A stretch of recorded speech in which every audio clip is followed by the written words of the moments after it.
सहज है हिंदी में? यस सर, कंफर्टेबल हूँ। चलिए फिर बातचीत शुरू करते हैं। मैं चाहता हूँ कि आप अपने बारे में हमें कुछ बताएं।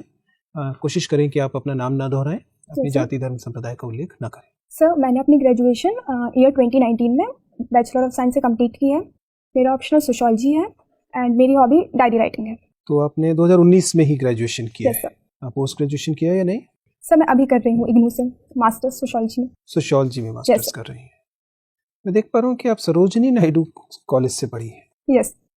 सरोजनी नायडू का उत्तर प्रदेश से क्या संबंध था? सर, वो सरोजनी नायडू उत्तर प्रदेश की फर्स्ट गवर्नर रही हैं। उत्तर प्रदेश था उस समय या किसी और राज्य की थी? सर, सरोजनी नायडू उत्तर प्रदेश तब था। उस समय उत्तर प्रदेश था या इस राज्य का कुछ और नाम था? तो उस टाइम यूनाइटेड प्रोविंसेस नाम था। मुझे बताइए कि यूनाइटेड प्रोविंस की बाउंड्री क्या थी और उत्तर प्रदेश बनाते समय क्या बाउंड्रीज बदली गई या वो वही रही? सर, उस टाइम पे उत्तराखंड भी उत्तर प्रदेश का पार्ट हुआ करता था। मैं यूनाइटेड प्रोविंस के समय की बात कर रहा हूँ।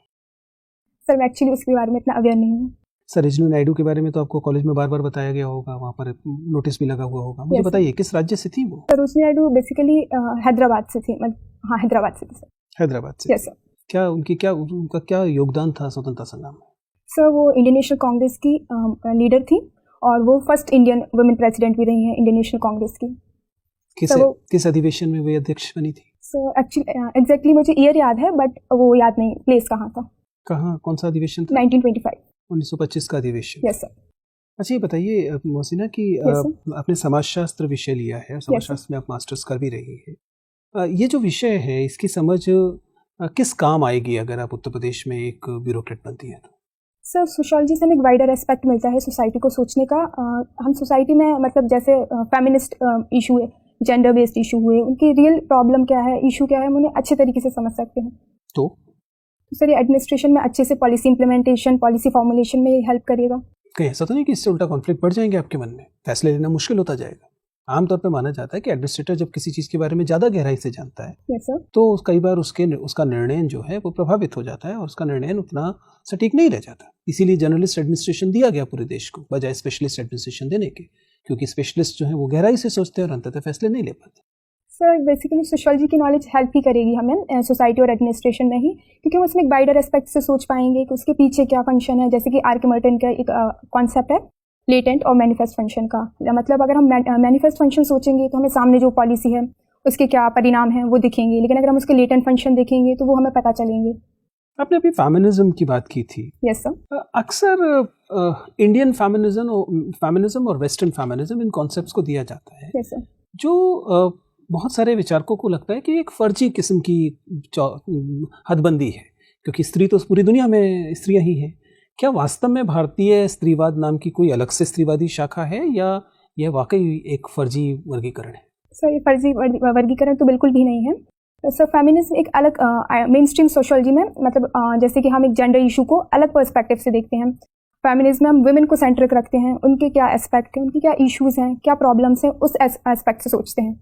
तो फेमिनिज्म एक ऑपरेसिव सेक्शन ऑफ सोसाइटी तो अंडरस्टैंडेबल है, लेकिन जब हम उसे कह रहे हैं भारतीय स्त्रीवाद, नेशनलिज्म के साथ जब हम उसे जोड़ रहे हैं, तो क्या ये वर्गीकरण कोई औचित्यपूर्ण वर्गीकरण है? क्या भारत की स्त्रियों का, भारत का स्त्रीवाद अफ्रीका के स्त्रीवाद से भिन्न होगा? Sir, society to society differ करेगी फेमिनिज्म भी, मतलब कंडीशंस भी हमारी जेंडर बेस्ड जो कंडीशन होंगी सोसाइटी टू सोसाइटी डिफर करेंगी। अफ्रीकन वुमेन के अलग इशू होंगे, इंडियन वुमेन के अलग इश्यूज होंगे। तो इशू अलग होने से क्या स्त्रीवाद अलग हो जाएगा? सर, इश्यूज डिफरेंट होंगे, जेंडर पर आधारित होगा, ये भी जेंडर पर आधारित होगा। यस सर, मतलब अप्रोच अलग होगी लेकिन उसके लिए। ठीक है, ठीक बात है सर। मोहसिना, मुझे ये बताइए कि 2+2 फॉर्मेट डायलॉग काफ़ी फेमस है इंटरनेशनल रिलेशंस में, क्या मतलब है इसका? सर, बेसिकली ये एक्सटर्नल अफेयर्स और डिफेंस मिनिस्टर्स की कोलैबोरेशन होता है।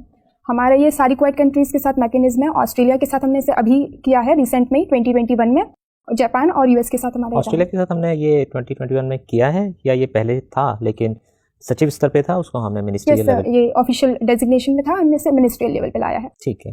क्या सिर्फ यही 3 देश हैं जिनके साथ हमारा ये डायलॉग है या फिर और कोई देश भी है जिसके साथ हमने हाल ही में ये डायलॉग स्थापित किया है? Sir, I am unable to recall. ठीक है। मुझे ये बताइए कि वैक्सीन मैत्री क्या है? सर, वैक्सीन मैत्री हमारी एक सॉफ्ट डिप्लोमेसी का टूल है जिसमें हम वैक्सीन को as a soft power diplomacy में यूज़ करेंगे। हमने ब्राज़ील को, अफ्रीकन नेशंस को ये फ्रीली डिस्ट्रीब्यूट की थी कोविड के टाइम पे। अच्छा, और हमने अपनी जनसंख्या को पूरी तरीके से वैक्सीनेट नहीं किया था, क्या ये बहुत समझदारी की बात थी कि आपने अपनी जनसंख्या को वैक्सीन नहीं लगाई है पूरी तरीके से, और कोविड का खतरा बना हुआ था, और ऐसे में हम दूसरे देशों की मदद करने के लिए जा रहे थे? सर हमें एक इंटरनेशनल लेवल पे भी ये बात मतलब हमें इंटरनेशनल इमेज की भी सोचना पड़ता है। मतलब आप खुद परेशानी में हैं और आप बोलते हैं कि नहीं, मैं अपनी परेशानी को नहीं देख के दूसरे की मदद करूंगा, तो ये समझदारी है या समझदारी का अभाव है? ये सर जो इंडिया ने ये जो इनिशिएटिव लिया था, ये कोवैक्सीन और गावी वाला जो इनिशिएटिव था उसके अंडर इंडिया ने अपना ये दिया था ह्यूमैनिटेरियन बेसिस पे। अच्छा, ठीक है। मुझे ये बताइए कि ऑपरेशन गंगा क्या है? सर यूक्रेन से जो यूक्रेन की वॉर अफेक्टेड जो सिटीजन्स थे, इंडियन सिटीजन्स, उनको हम वापस अपने इंडिया में लेकर आए थे इसके। अच्छा, क्या वजह थी कि यूक्रेन में बहुत ज़्यादा संख्या में मेडिकल स्टूडेंट्स थे वहाँ?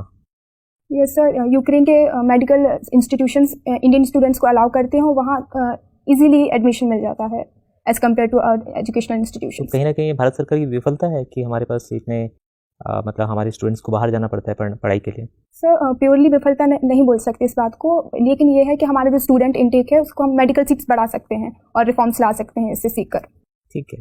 आप मुझे ये बताइए, क्योंकि आप सोशियोलॉजी के स्टूडेंट हैं, Yes, कि कई बार लोग कुछ करने से पहले ये सोचते हैं कि समाज क्या कहेगा, यस सर, समाज में इसके बारे में क्या प्रतिक्रिया होगी, या लोग क्या कहेंगे। Yes sir. तो एक सोशियोलॉजी के स्टूडेंट के नज़रिए से बताइए कि ऐसा सोचने के क्या फ़ायदे हैं और क्या नुकसान है इंडिविजुअल के लिए? यस सर, सोशल एक्शन जो कि एक कॉन्सेप्ट है वीवर का, तो वो ये बोलता है कि जब भी हम कोई भी काम करेंगे तो हमारा जो एक्शन होगा वो इंडिविजुअल स्पेसिफिक नहीं होगा। हम कोई भी काम करेंगे तो हम उसमें मीनिंग जो अटैच करेंगे वो हम सोसाइटी को सोच के अटैच करेंगे, क्योंकि हम जो भी काम कर रहे हैं तो उसमें सोसाइटी का क्या पर्सपेक्टिव होगा। तो जैसे हम कोई भी काम करते हैं, फॉर एग्जाम्पल मैरिज भी है, तो मैरिज में जो भी रिचुअल्स होंगे हम रिसेप्शन देते हैं ये सोच के कि सारे लोग जो आएंगे मतलब सोसाइटी में हमारे ये वो होगा। इंडिविजुअल स्पेसिफिक ये कई बार हमें सोशल रूल्स को फॉलो करने के लिए रहता है, जैसे कि हम चैरिटी देते हैं ये सोच करके सोसाइटी में, बट कई बार ये नेगेटिव भी हो जाता है, जैसे कि डिप्रेशन बढ़ता है स्टूडेंट्स में, एक वो आ जाता है कंपटीशन।